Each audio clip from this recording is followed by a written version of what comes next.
We moved from being in having an important situation going on with climate to being a flat-out crisis. It's a shame that we're almost talking about it like it's radical to almost turn your back on people that bury their head in the sand or are dishonest, but it feels radical even though it feels like common sense. Given who I am, how can I help to create the conditions under which that big systemic change can become possible? We can still be cheerful about it. In a funny way, we can still be cheerful about it. We're still here today. Life still has quality. There's still everything to play for. What does it take for a politician to not be voted for? So we all get it.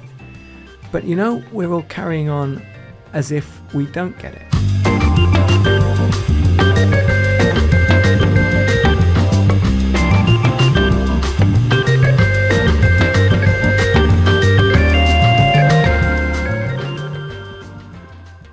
Welcome to Leaf Media Global Podcast, a space for professionals and enthusiasts dedicated to ESG.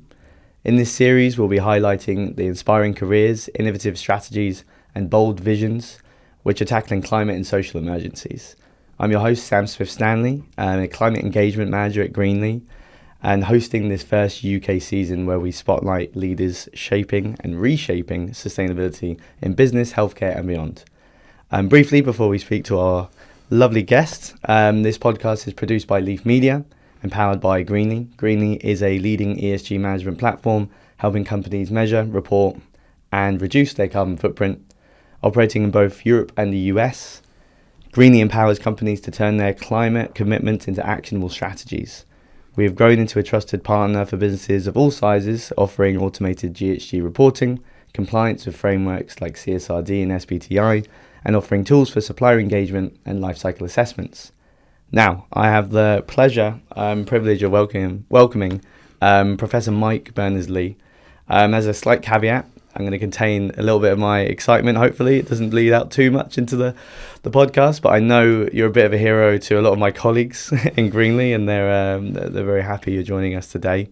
Mike is a leading expert in climate and sustainability and the founder and director of Small World Consulting, a company dedicated to assess the climate impact of organizations and their supply chains. He is also a professor at Lancaster University at the Institute of Social Sciences. Mike has written several acclaimed books, from How Bad Are Bananas, A Carbon Footprint of Everything, There Is No Planet B, a handbook for the make or break years, and The Burning Question, co-written with Duncan Clark. His new book comes out on March 27th, I believe. So if you're tuning in after then, you can already get your hands on the new latest work, A Climate Truth. Thank you so much for joining, Mike. Absolute pleasure. Great to be here. Nice.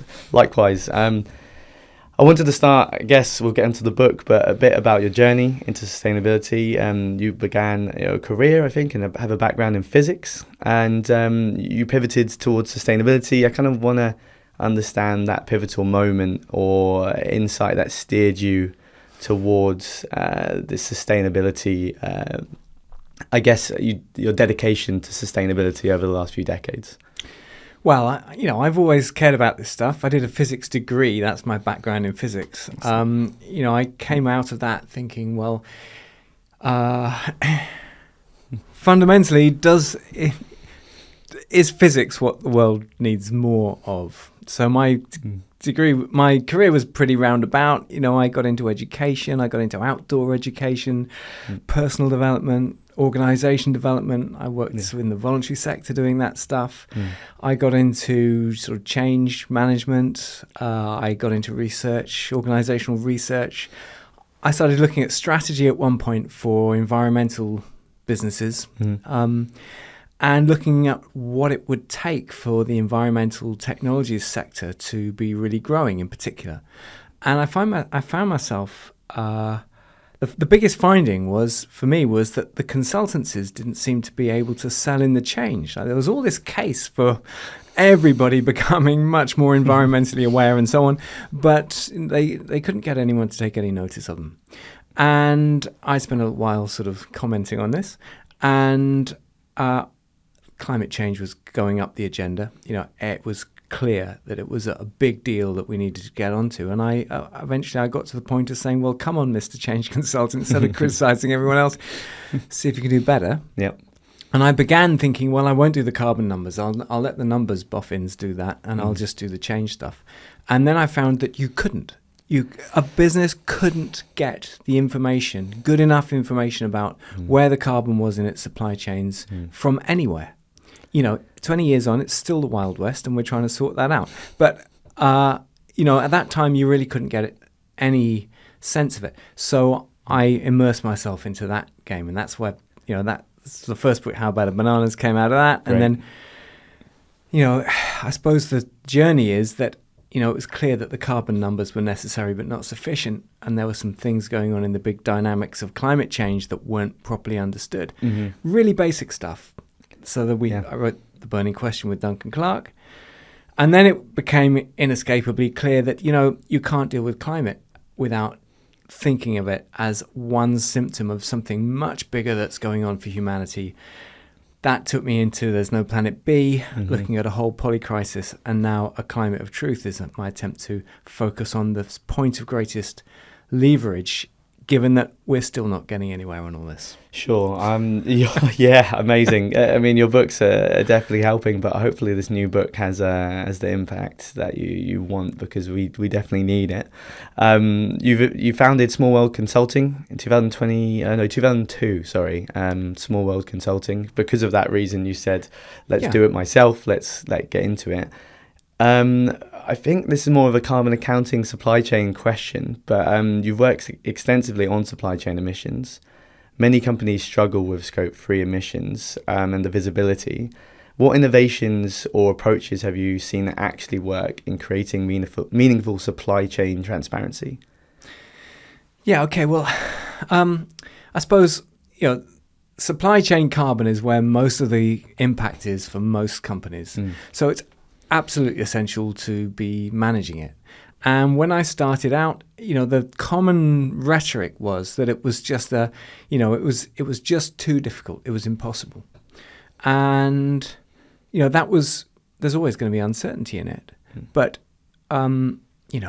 management information often contains a great deal of uncertainty. It's about understanding the uncertainty and, putting that into the mix. And it turns out that there's plenty you can do. So, you can do a mixture of top-down approaches, spend-based approaches, and we do a lot of work at Small World to try and make sure that those models are better than the ones that are the mainstream ones that most people know about at the moment that are out there. And then there's life cycle analysis, and there are lots of problems with all of that and the way it's done. And there's also problems with the way you blend those two approaches in a practical way, doing some things that just honor the system boundary and so on. I don't want to get too technical here, but let's just say, as a one-liner, there's a lot of stuff goes on in the world of carbon accounting that wouldn't survive peer review by any decent natural scientist. And that doesn't need to be the case. We can sort that out. We can make it fit for purpose, good enough. We can make one company's carbon accounting compatible with another's. We can make the system boundary consistent so that you actually compare your apples with your pears. I mean, all these things are doable, and it's a travesty it hasn't been done yet. I mean, we could probably talk for a whole podcast on carbon accounting. And we should take it offline. I think that would be amazing. We're here to talk about, yourself and your new book, which I think is incredibly important. But I wanted to go back to your previous works, kind of How Bad Are Bananas, and There's No Planet B. You've had to rework and reshape and update. So I'd like to maybe, if you could explain a little bit about why that is, and then maybe kind of pivot into why the new book, why head into, A Climate of Truth. Sure. So, How Bad Are Bananas, carbon footprint of everything. I wrote it because, if we're going to deal with climate change, it's necessary but not sufficient for us all to have an understanding of where the carbon impacts are in everything that goes on in life at every scale, in our own lives, in our businesses, in our countries, and in the world as a whole. Right? We need to have an understanding of this stuff in the same way that we all understand, something about how money works, at the personal level, at the national level, at the global level. So, and I wrote that book, in order to be chatty and entertaining about the world's most boring subject, at the same time as being robust enough. You can never be precise, but you can do a good job of creating an understanding of, not just what the numbers are, but how they work and why they are what they are. And of course, 10 years down the line, to my sort of embarrassment, people were still buying How About a Bananas because no one had written anything else on top of it. I expected a kind of, a flood of better books than Bananas written on the subject, But so I had to totally update it. And the update was harder work than the original because things have moved on, the context has changed. We moved from being in having an important situation going on with climate to being a flat-out crisis going on. There were new things to write carbon footprints about, and the pressure to make those numbers as robust and realistic as they could possibly be went up. So the rewrite was harder than the original. Yeah, nice. And then kind of bring us to the climate of truth. Then how have we ended up talking about honesty?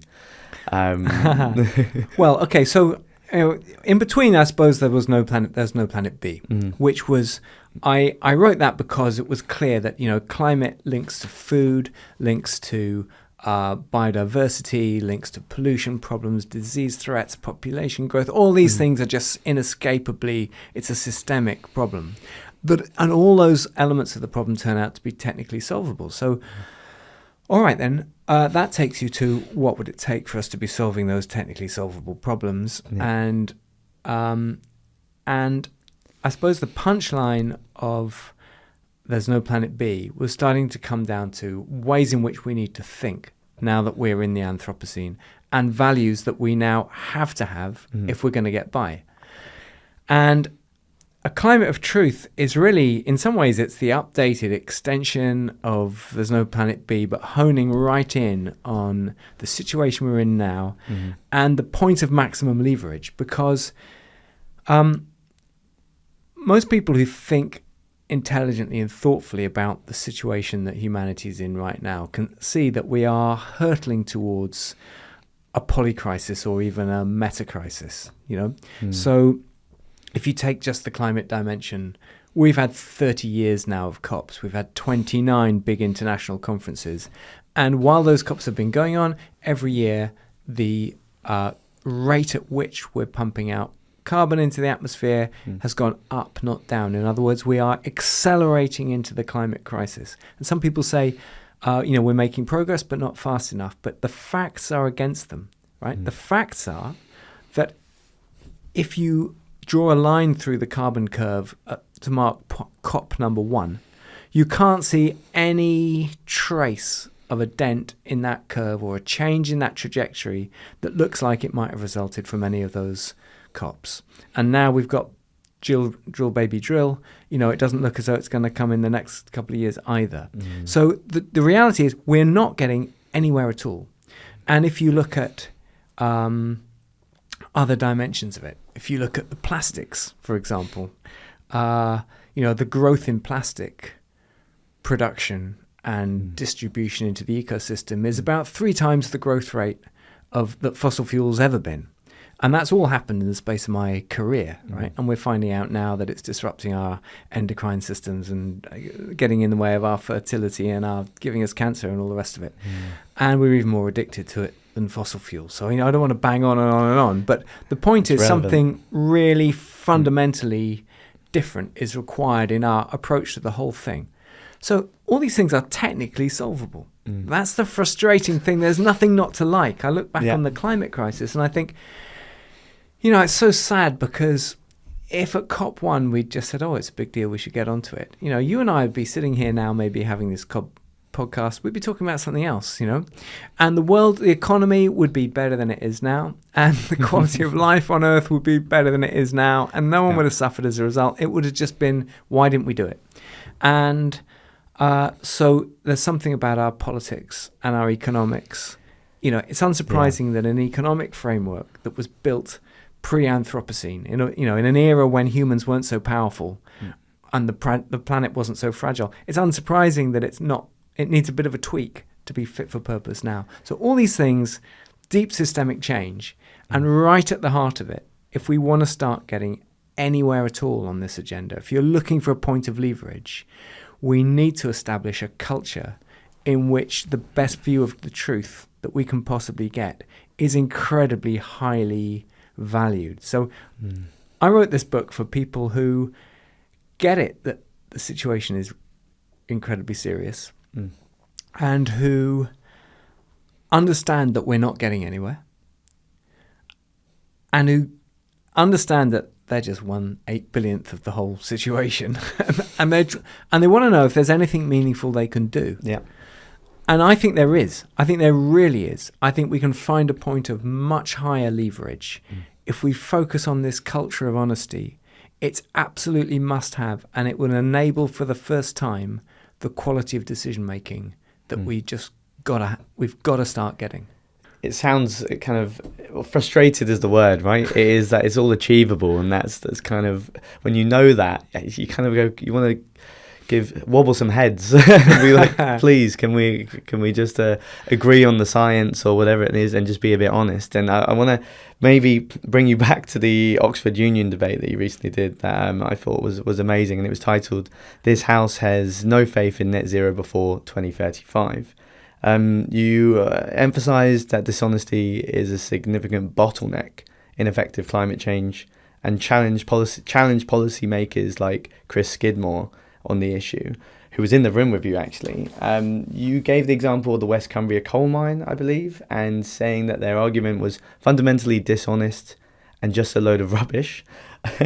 Beyond this mine, what patterns of dishonesty, greenwashing, political spin, or flawed cost-benefit analysis do you see as most detrimental to the climate progress? Well, where do you start? There's so much of it. And, in a climate of truth, I'm not trying to be party political at all.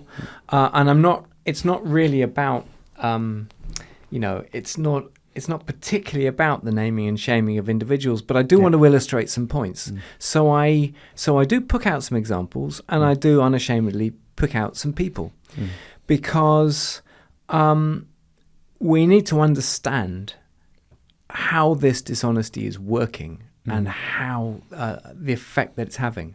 So, and also in the book there is, I have a whole appendix on a taxonomy of deceit, because I want to I want to really flush out and expand on all the different ways in which somebody can be less than complete in their honesty. Because lies are just the straightforward, easy bit of deceit. So many other things you can do. Anything at all which creates an impression, from writing something on the bus at the side of a bus which is suggestive of something that's not true, to selectively picking your evidence, or suggesting that one thing causes another when you know that it doesn't, to not being honest about your motives. There are so many different. There are, I'm not going to catalogue them here, but by dishonesty, I'm talking about anything at all that anybody does to try and create a misrepresentation of reality in another person's mind, and it's so prevalent. And so I pull out the Cumbria coal mine case because the arguments are so complex around everything to do with climate and the food system and every aspect of sustainability that it's very easy for a mischief maker to make a spurious argument sound plausible to the public. And unless you're going to really roll up your sleeves and dedicate your life to getting on top of the facts yourself, you're never going to get to the bottom of it yourself. So you need to work out who you can trust. And when it came to that coal mine, there was deceit everywhere you could find. The coal mine was claiming it would be carbon neutral because it wasn't counting the emissions from actually using the coal, which is just, how mad is that?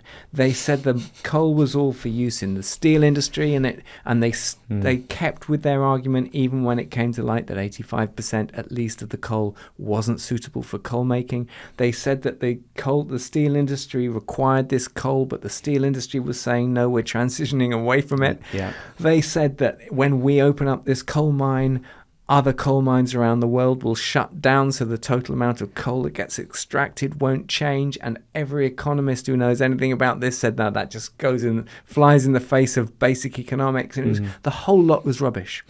And then when people like, Robert Jenrick said he wouldn't call in the decision because it was just a local issue, that's dishonest because he knows it's millions of tons. He knows that's a global issue. It was also in the run-up to the Glasgow COP, and he knew the whole world was looking, so he was dishonest, right? And when Michael Gove said, I've looked at the evidence and it's all in order, he looked at the evidence from the coal mine that was that didn't have the level of expertise behind it that the counter argument had, that was shored up by international, world respected experts on every subject you could think of. So, it was that's not by mistake.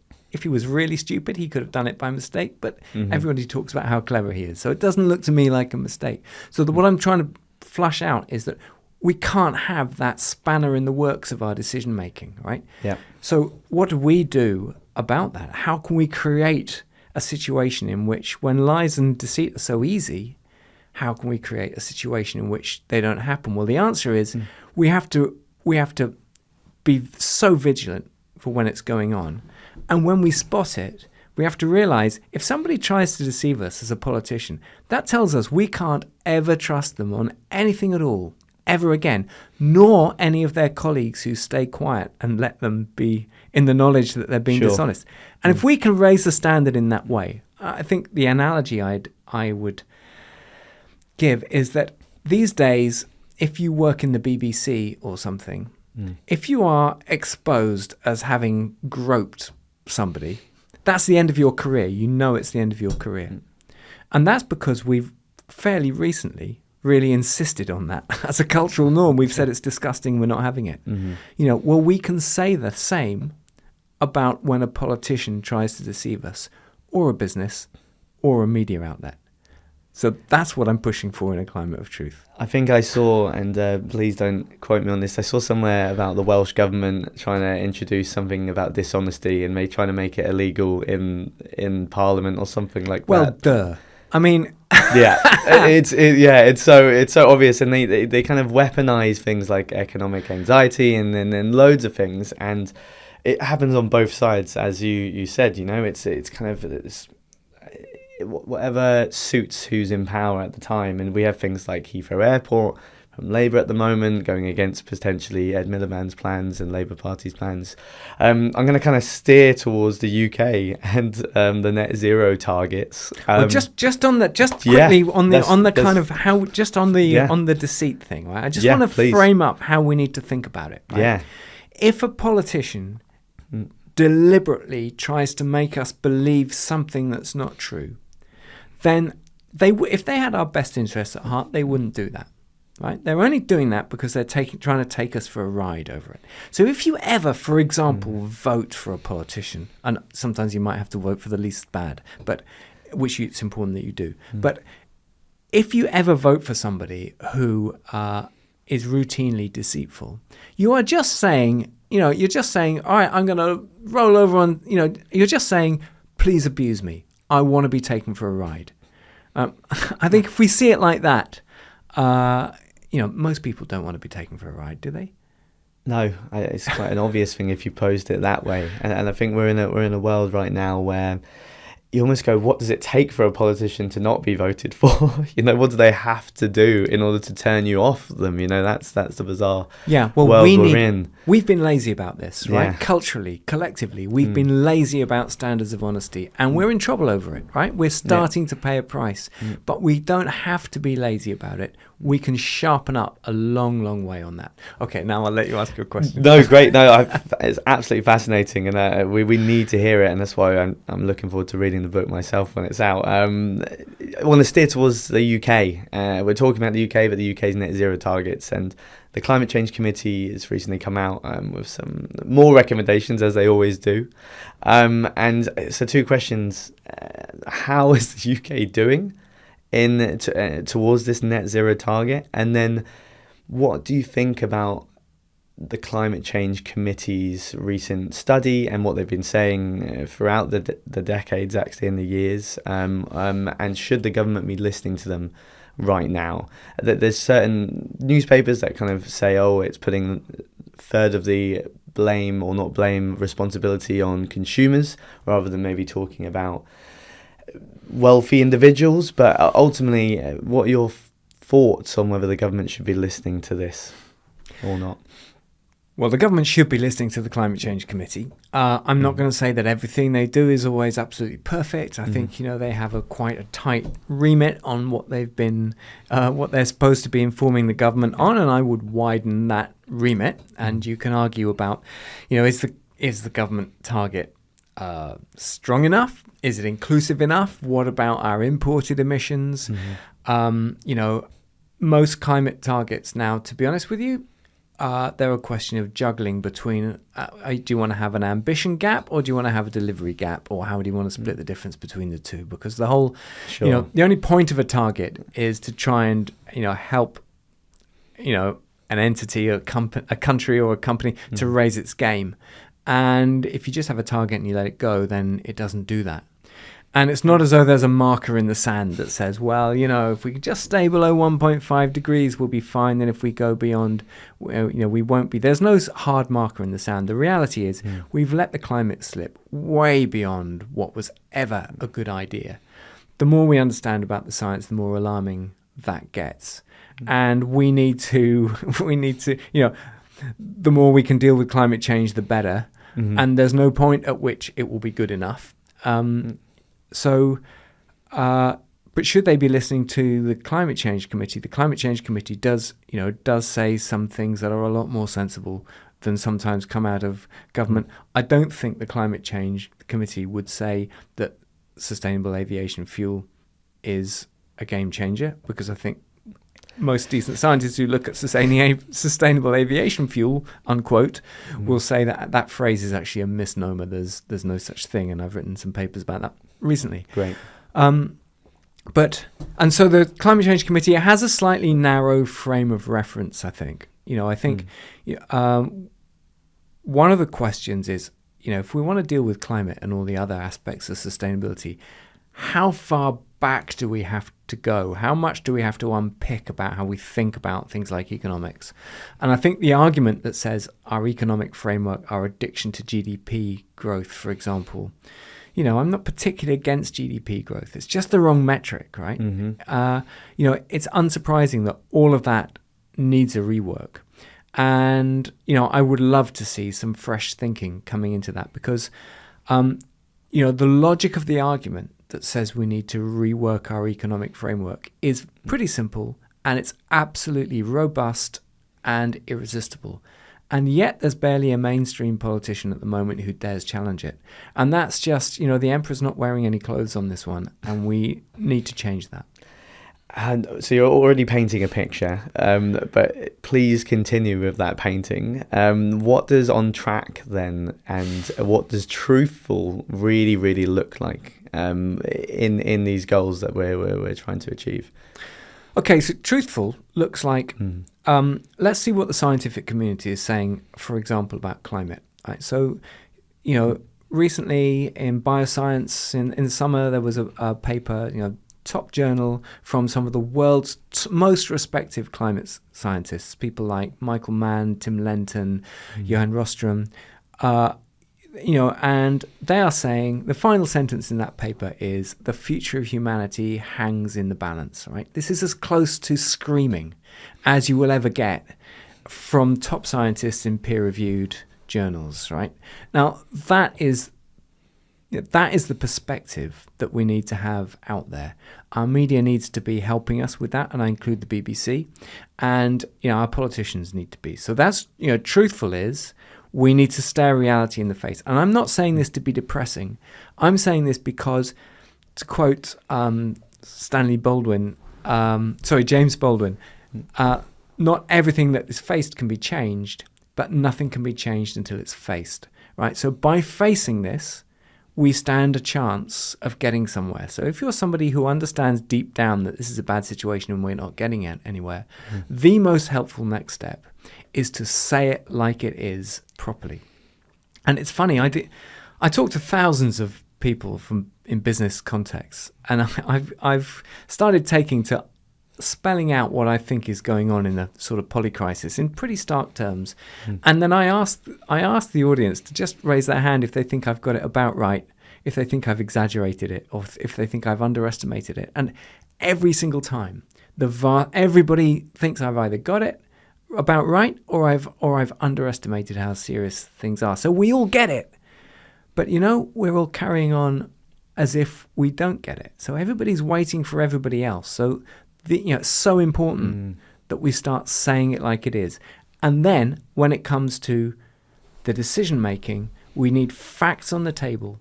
We need to take really strong issue with anybody who creates a false narrative.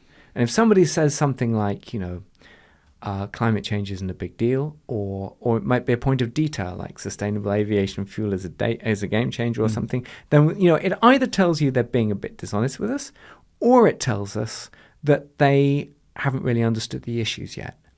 And either way, it throws a real question on their suitability for the job that they're in. And we need to create that level of scrutiny on what people say so that it becomes toxic for your career to be disingenuous. It's a shame that we're almost talking about it like it's radical to almost turn your back on people that bury their head in the sand or are dishonest, but it feels radical even though it feels like common sense. What does it say? Like if somebody is behaving in the workplace as if the climate is not a huge part of their everyday daily agenda, then what does it say about them? It says that either they don't really understand the climate science, in which case they're not really with it on current affairs, right? Or maybe they've misinterpreted the science and they don't think it's a big deal. That tells you that their critical faculties are not really in place, right? They don't have good critical thinking skills, in which case you've got to ask, what jobs are they going to be really good at, right? Or it tells you that they're prepared to ignore a bit of something truthful, in which case it tells you can't really trust them. So, it's not good for your credibility not to be on it now. Yeah, no, I mean, we're going to go and steer into sort of global governance now and kind of maybe touch upon COP. And given the inherent instability of our international system and the criticisms regarding the effectiveness of COP conferences, how do you perceive the impact of political decisions such as the US withdrawal from the Paris Agreement under President Trump on global climate initiatives? Okay, so the efforts from some vested interests, some countries and some companies to subvert the COPs has been sophisticated, very conscious right from the very beginning. And it's the reason why we haven't got anywhere. To be blunt, they will allow the policymakers to say and do anything they like, as long as it won't succeed in reducing the rate at which fossil fuel is extracted out of the ground and sold. And anyone who's in London, there's a good play on at the moment, Kyoto, describing the way this was done in COP3. And it's quite a difficult watch. It's a good play, but it's quite a difficult watch because it's so close to the bone in a way. I found it so close to the bone because the process that you see there, that subverted the COP3 and made it so difficult to come to the Kyoto Agreement, it is the same reason, has been going on in an ever more sophisticated way ever since. And it's the reason we haven't got anywhere on that or with the Plastics Convention or biodiversity or any of these things. And so in a way, maybe the best thing that came out of COP29 was a more widespread acknowledgement that this process isn't working. It's not that we don't need COPs, but we do need to get those COPs out of the clutches of vested interests that are stopping them from getting anywhere at all. And I'm afraid it's an unhelpful lie to claim that they are currently getting anywhere. Well, we see oil deals happen probably more than climate and decarbonisation deals are done. Yeah, well, we should be screaming about that. I mean, it's so obviously ludicrous, right? I think I'd encourage everybody to sort of stand back a little bit further from the situation than we sometimes tend to do, and remind ourselves of how insane it is, right? I think we need to do this on a few fronts, right? Otherwise it gets normalized. So, the idea that we have, we have a COP process at which some of the delegations are actually getting hold of the draft manuscripts and tampering with them to change what they're saying. I mean, that's just so mischievous. It's absurd, right? Yeah. But it, this kind of thing is going on a few fronts. Like when we have, in the UK, we had a situation in which somebody stood to be a member of parliament. And he was allowed to stand by a major political party despite having been sacked from his previous job for dishonesty, right? That tells you, I mean, that's insane, isn't it? That's a real problem in that party. Rewarded, right? And then that person became prime minister. Like, this stand back, this is a nonsense, isn't it? And what about a situation in which somebody becomes president of a country despite having boasted about abusing women? I mean, this is just like, stand back, this is bonkers, isn't it? Well, it's the reality at the moment, but it is. But we need to remind ourselves what a mad reality it is. Yeah. Right? It's not, humanity doesn't have to be like this. We don't have to be like this. All we have to do is scream about it. Right? Yeah. We have to call for something else. And we have to call out our friends and our colleagues and our family members, anybody who normalizes it and talks about it as if it's in somehow vaguely, this is the way the world works or something. It isn't. Yeah. I think there's a term for it, coined in the documentary, hyper-normalization, I think it might be, where we are kind of trying to normalize the bizarre and make it make sense, even though it doesn't make sense. It's a jigsaw piece that doesn't fit, but we're still trying to push it in when it's just take a step back and kind of give up. Now, so it's not like a pessimistic, I'd say realistic approach, but given your experience, have you encountered any particularly effective models of cooperation between the sectors, nations, or traditionally opposed stakeholders? Honesty is probably the leading one, right? But is there any other kind of systems that you feel that we could kind of use to I don't know, increase collaboration? Yeah, it's a good question. So, I mean, I think, I describe, honesty is necessary, not necessarily sufficient. Another way of looking at the challenge we've got. So, here we are, humans in the Anthropocene, hurtling towards this enormous crisis. The issues we've got are so complex. Somehow we need a maturity and wisdom and a quality of decision making that we've never had to have before. And if you look at the way we make decisions at the moment, I mean, so much is wrong with it. We allow the wrong people into positions of power, and then when they're in those positions of power, the whole process by which they nut out what is the best course of action is just so different from how you do it if you sat down really thoughtfully and try to work this out. But we have got some really good experiments with how to do this better going on. So I'll just point to one of them, and I don't think it's perfect, but it's a really good line of experimentation, and that's citizens' assemblies and citizens' juries. Okay, where you get a representative group of people, and never perfectly representative, but good enough representation of the interests of everyone who's affected. So, for example, we had a climate assembly in the UK where we had 100 people chosen as carefully as possible to represent every interest group in the UK, every demographic and so on. And then you take those people, and interestingly, they don't have to be above averagely smart. They just have to be average people. But you take them through a process where they're given time, they're taken away from vested interests. They are given access to really high quality expert opinion. They're given the chance to ask questions. They are facilitated through this process. There are all sorts of checks and balances for impartiality. They're given the opportunity to ask for whatever further information they need and so on.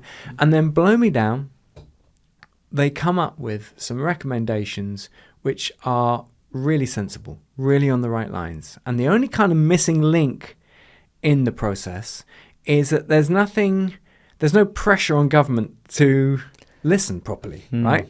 Now, I'm not saying that they should be, there should be a hard, you must do what the Citizens Assembly says, but it should be incumbent on government to come back with a more robust process and a more robust argument that says the reason why there's some element that we're not running with is this. I mean, it should be, there should be an expectation that you're going to go with it unless you've got a very good reason, right? And so, that's not a perfect process, but it's the kind of thoughtfulness and engagement and honesty, I suppose. Yeah. So you take away the vested interests. Yeah. You slow down over the decision making. We get away from adversarial debate. This is one of these such an unhealthy thing to teach kids about, to train kids in at school. And when I was at the Oxford Union, I said, this institution has got some stuff on its conscience for having been the training ground for some terrible politics, actually, some terrible political process in which you actually gain kudos for convincing people to vote for something that's a load of nonsense. So, I said, we slaughtered, because Chris Skidmore and his gang on the other side of the debate, we absolutely slaughtered them because, on the grounds that we said, look, you've got a chance to undo some of that by voting for some reality now, right? Yeah, I mean, I'm glad you were there to do that piece. An amazing answer as well. That's amazing, and I'm sure there's loads more. I kind of want to steer towards something that's really on everyone's mind, and is AI. And kind of we kind of understand some of the implications to the planet from AI, but we're seeing it rapidly transform so many sectors, and climate action is no exception. At the same time, we are hearing growing concerns around AI's carbon footprint, as we all know, and its potential to fuel climate misinformation at scale. How do you see AI fitting in the future of climate solutions, and can we harness its potential responsibly without sort of falling into the trap of techno-solutionism or creating new problems along the way? I know it's a meaty question, but AI, I guess, is. Yeah. Okay. Well, I'm going to start by having a broader look at technology and humans' relationship with technology, right? So technology has brought us, along with our rising energy supply, our rising technology has brought us all sorts of wonderful things in life. It's the reason this podcast can happen and all the rest of it.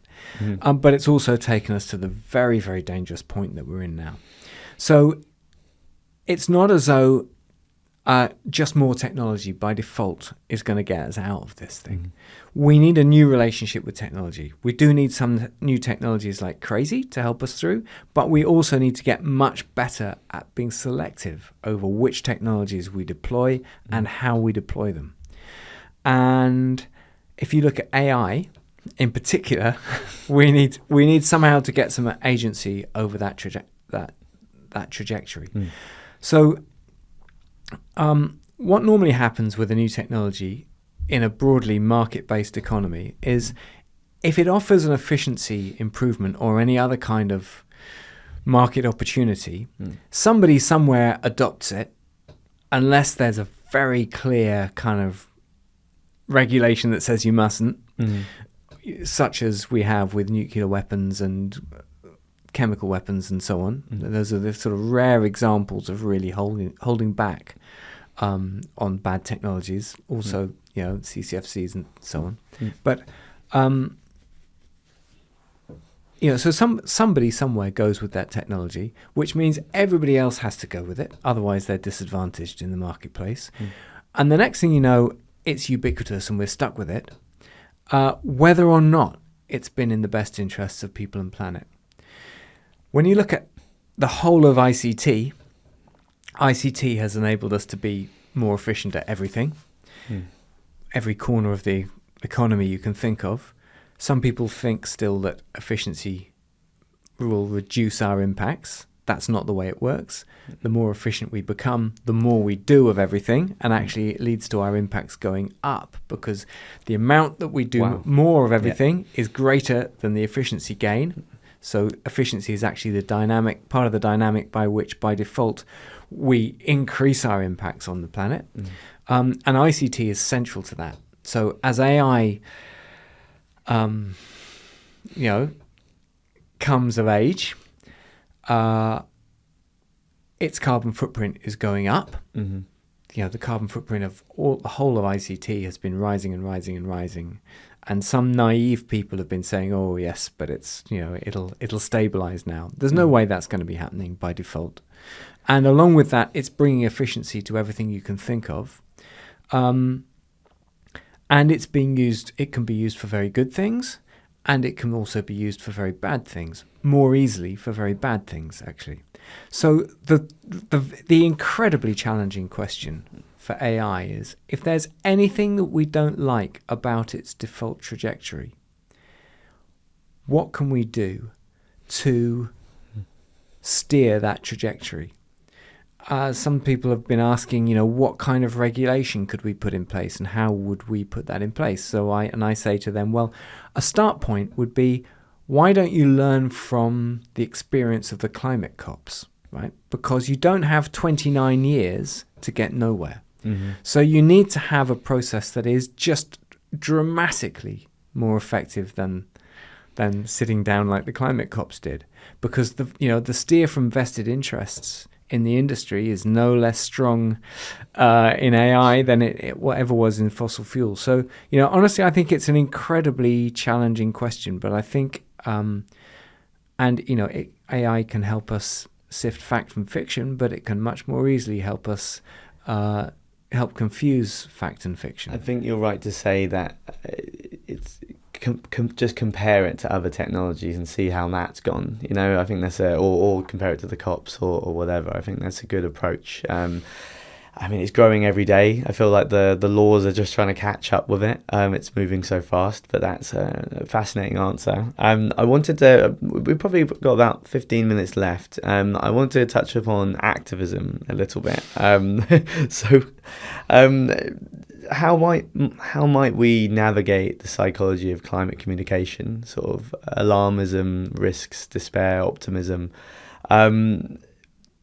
Kind of leading into this, you may know Clover Hogan. You've sat, I believe, on a couple of panels. Clover. Yeah. Clover has sent a video over for our listeners and viewers. Hey there, Mike. It's Clover here. I'm so excited to read your new book, A Climate of Truth. And ahead of its release, I had a quick question for you. So something you've talked about a lot is the fact that we already have all of the solutions we need to address the climate crisis. We have the technology, we have the resources. Yet, as you and I well know, the science is pretty unequivocal that we're still hurtling toward this cliff of social and environmental collapse. And as we've seen over not just the past few months, but the past few years, many corporations and politicians are actively backtracking on their climate commitments. Now, one of the messaging tactics that we've taken in the climate movement is to try and sound the alarm more urgently and increasingly more desperately. Yet we've seen that obviously this tactic has been insufficient to wake people up to what's happening, and in many cases it has actually shut people down. I think many people today feel like they've fallen into a pit of despair and are really disillusioned about whether we can actually solve this thing. So my question to you is, what are the narratives and messaging tactics or tools that you found to be effective in not just educating people and alerting them to what's happening, but to actually empower them to feel like they can create change and they can take action? Look forward to hearing your response. Well, thank you for that question, Clover. Nice to see you again. So, in terms of how to communicate this, well, first thing is you have to be totally honest about it. You have to say it absolutely like it is, right? There are some pretty uncomfortable things about this situation, but it's better to face them than not to face them. It's only one of the most depressing things is when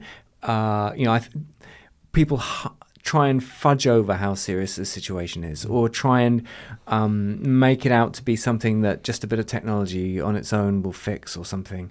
I find that so depressing, because it's like, when you say it like it is, you downgrade the problem from one it's so bad we can't even look at it, to another, a fundamentally less serious category of problems, which is one that is serious, but it's not so bad we can't talk about it, right?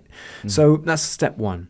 And, we can still be cheerful about it. In a funny way, we can still be cheerful about it. We're still here today. Life still has quality. There's still everything to play for. I actually think that the experience of getting on the case and being part of a global society that's really properly wrestling with these problems, I think that will feel good, because I think it feels good in life to be doing the right thing, even if the situation you're in is a dire one. So I think that is the way for psychological well-being and so on. And then I think in terms of, yes, when we face a situation, we need to have a sense of agency. And it needs to be realistic agency. And people, realize that, cutting my own carbon footprint, that's not going to cut it. We need proper big scale systemic change. So the question is for everyone to ask is, given who I am, how can I help to create the conditions under which that big systemic change can become possible? And that's a much more empowering question, I think. And, in The Climate of Truth, I write about what I think is one of the really huge points of leverage, which is just simple insisting on honesty from our politics, our media, and our businesses. And it's just asking discerning questions and taking the action. And there's sort of guidance on this in the book. And I actually think that's, that's the way to have more agency than most people believe that they've got. And then there's the question of protest, which I think is a very important question to be asking. And I think, and I don't say this lightly, but I do think that if you look back over the most, optimistic moments in the climate movement, it's probably 2019 when Extinction Rebellion were at their height. And they created, the closest we got to real change that we needed. On the back of their efforts, the conversations in the business community were changing. The government felt they had the space to improve their targets. We had a citizens' assembly on climate. It began to move the dial. And, for lots of reasons, it didn't really take off from there. But there was some magic in Extinction Rebellion at that time. And I think some of the ingredients that they got right are worth remembering. So first of all, they were absolutely clear about the truth and uncompromising about the truth. But secondly, they were so respectful in what they were, in the way they went about things. They were, I remember them over the tannoy, when they were on the bridges in London, reminding everybody, don't forget we respect everybody. We respect the police. We respect the public. We respect the people who work for fossil fuel companies. We fundamentally respect everybody. There was music, there was free food, there was a skateboard park for kids on one of the bridges. I mean, it was just, there was a sense in which you could feel just how much love was coming out of this movement. And, they were picking up not just their own litter, but everybody else's litter as well. They were singing to the police, we love you, we're doing this for your children. The police couldn't believe it. They'd never been to such a lovely protest, right? And that magic, however they managed to achieve it, was, I think, absolutely instrumental to the success that they had.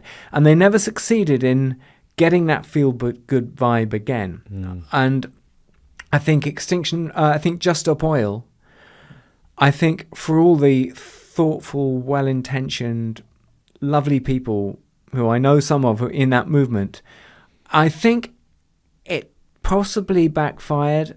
I don't know. It's hard to tell for sure.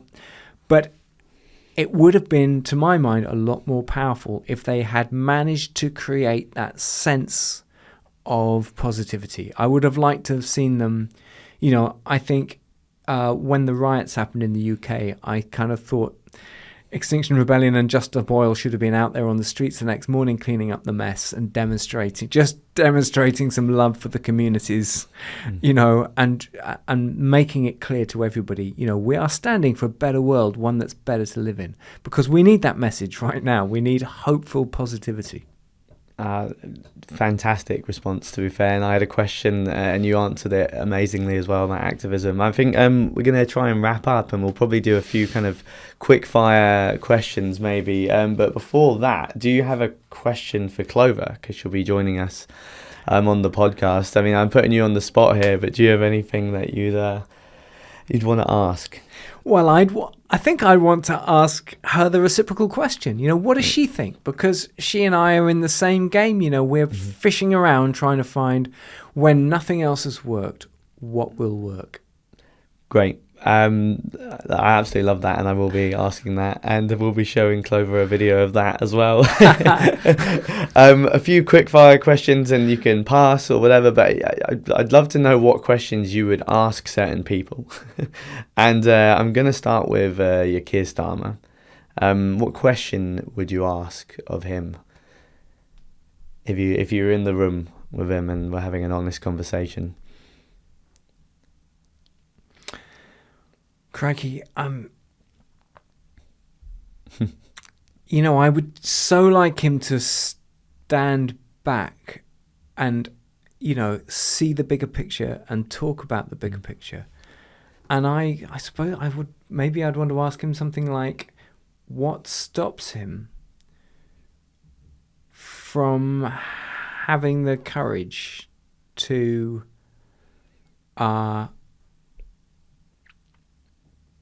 challenge the whole narrative that we've got about how we do economics, what well-being looks like. What holds him back from a really bold, exciting agenda that we could properly feel good about. Yeah.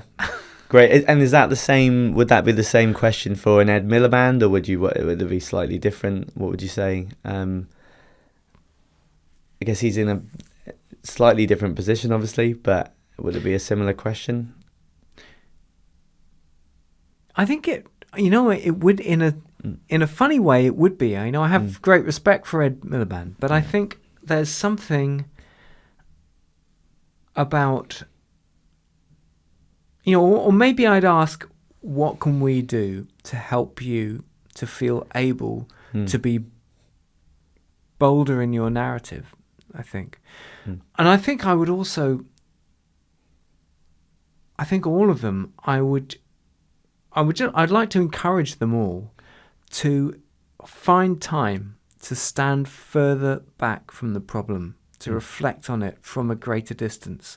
I think the way we do politics just drags you so hard into the day-to-day that I think practically every politician that's capable of surviving in the brutal world of our politics loses the capacity to stand back and see a big enough picture in order to be useful. And I think it's a real show-stopping problem, and there are precious few who keep that perspective. So maybe I'd ask something like, how can we help you to see that bigger picture, to stand back, to reflect, and then to have the courage to talk about what you see? If I see him, I will ask that. That's a great question. Two more. Donald Trump. What would you ask Donald Trump?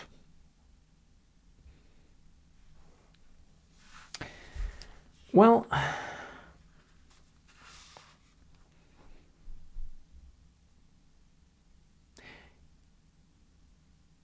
I'm not sure what...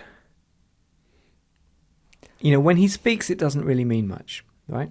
If somebody routinely says things that aren't true, whatever answer he gives, there's not much point in it, to be honest, right? Yeah. I think, and this is a wider message we need to understand about anybody who's not careful with the truth, is you lose the ability to communicate, right? We all of us need to understand that when somebody speaks who has been routinely dishonest, it's really not information, right? When he says about what he's going to do in a situation, or what he wants, or what he believes, or what he cares about, it's not information, right? So the only reason I'd ask him a question would be if I wanted him to reflect on something in some way. Honestly, I can't think what. I don't want to be... Yeah. I actually don't want to be unkind to Donald Trump, right? He's a sentient being like all of us, but he does need containing somehow. Yeah, and I think that's an amazing message that kind of leads into this final question.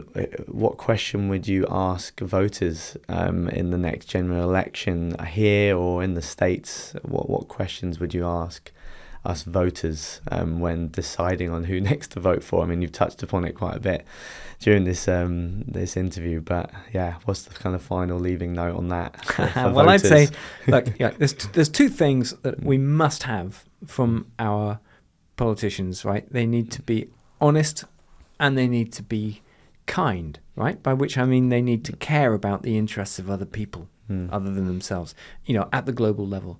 So I would ask everybody to ask really careful, searching questions. What evidence have I got that this person cares about other people around the world, all other people, treats all other people as if they're of value? And what evidence have I got that this person values honesty and treats it as an important concept? And I would just, ask that those criteria be really high up the agenda, be really searchingly asked, and you act on them at the ballot box. I think that's a really great way to end. Your book, A Climate of Truth, comes out March 27th. That's right. I believe. Perfect. Where else can we kind of find you? Is it just through the books? You've got maybe kind of, Yeah, okay, so I'll be doing a whole round of talks, by the way, about the books. Great. I'm not huge on social media, but I do go there. I go on Blue Sky instead of X, right? Because if you don't want to be manipulated by the algorithms of the richest man in the world who is out to manipulate you away from an accurate view of reality, then get off X and get onto Blue Sky, which is identical, except it's just much fresher. You don't get bombarded by adverts and your algorithms aren't being twisted. I go on LinkedIn a bit, and Great. I'm thinking of Substack. I was about to say Substack. I'm starting to get into that, and I know since the takeover of X, a lot of people have channeled over and spilled over to Substack and Blue Sky. It's been an absolute pleasure, honestly. Us at Greenly are grateful for the body of work and that you've done and are still doing, and wishing you the best of luck with it all. And hopefully we speak to you again, actually. But thank you so much for joining. Thank you. Us. Yeah, pleasure. Just a last point, thank you so much for joining us. If you found today's episode inspiring, please subscribe to Leaf Media Global Podcast on YouTube, follow us on Spotify or Apple Podcasts to never miss a conversation.